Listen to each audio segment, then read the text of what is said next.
Welcome to the 16th video in my Making the Ticket to Ride Legends of the West campaign replayable series.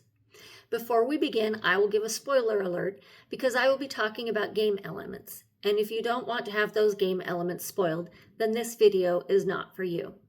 However, if you are like me and want to make your Ticket to Ride Legends of the West campaign replayable, then welcome.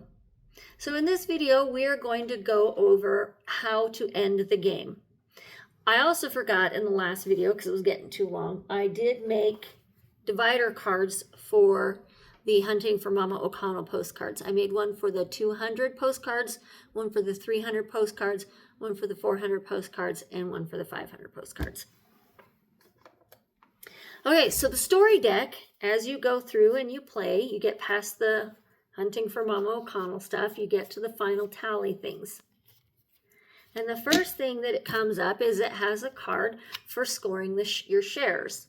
And on the back, it has a form to fill out. Again, if you use this card and you fill it out, you can't reuse it again. So what I did is I made a copy, I laminated it, and then I can just use my dry erase marker to write the totals and then erase it. Then after you've tallied up your shares, it has a card in the story deck for tallying your final scores. And again, it has a form on the back for you to fill out. And like with the other one, if you write on this, you can't use it again.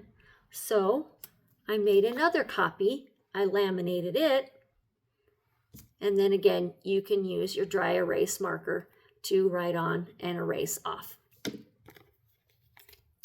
And then that is how I worked around that. And then you are now at the end of the story deck where it instructs you to go get the 1901 rules.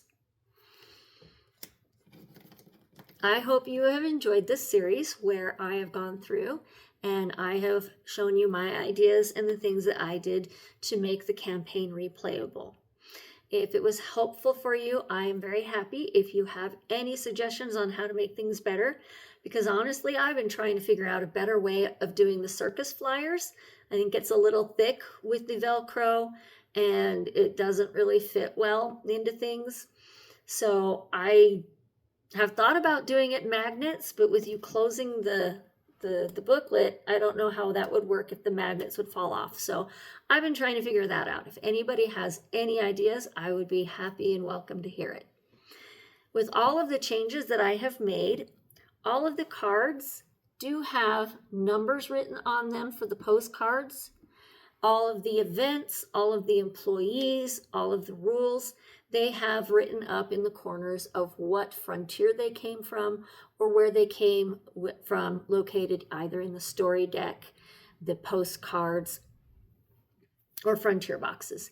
So it is very, very easy for you to then reset the game for the next campaign. You just sort everything out according to what is on the card, and then you are able to replay the campaign again and again and again as long as you would like. And with the Mama O'Connell, with all of the things I did, like I said in the previous video, there's so many of them and the clues are so varied and mixed up that there is no possible way that I am ever going to remember what all of the clues are.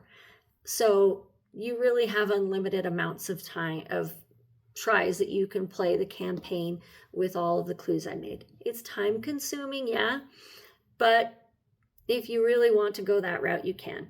Another workaround I came out for it, I will discuss in my next video when I talk about the rules and changes I did for the 1901 game. So I will see you in the next video where I get into how I incorporated the elements of the campaign that I enjoyed into the 1901 rules. See you in the next video.